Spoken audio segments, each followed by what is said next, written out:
Being an interior designer, how I feel in my own home is really important to me. My husband and I absolutely love cooking, and of course now we've got this island with a lovely Bora hob, so we do even more cooking now. And we've travelled extensively, so we tend to cook fusion food from all over the world. And we have a very large collection of spices, 72 to be precise.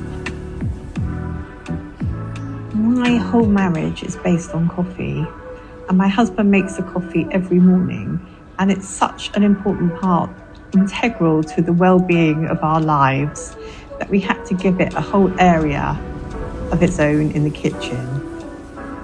I found kitchen architecture incredibly helpful. But they were also able to advise me about latest technology and about various finishes. Essentially, it's a modern kitchen.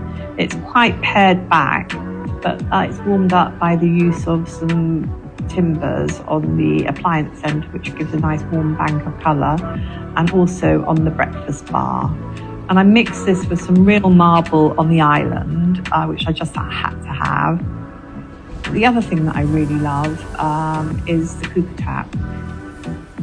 I used to have quite a big utility which had deep shelves, and stuff would get to the back of the cupboard and I'd never use it again.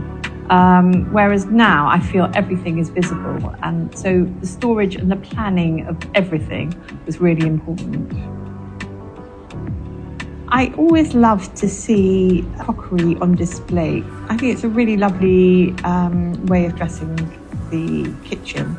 I particularly like a monochrome scenario of white and black with a bit of glass thrown in to lighten it. And I've got very organic shelves which I had sandblasted and painted up so that it gave a contrast to the rest of the kitchen. The space makes me feel really comfortable. I've hosted several dinner parties and it's very much had the seal of approval.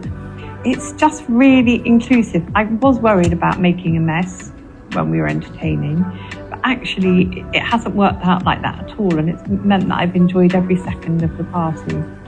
So I just love being in the space.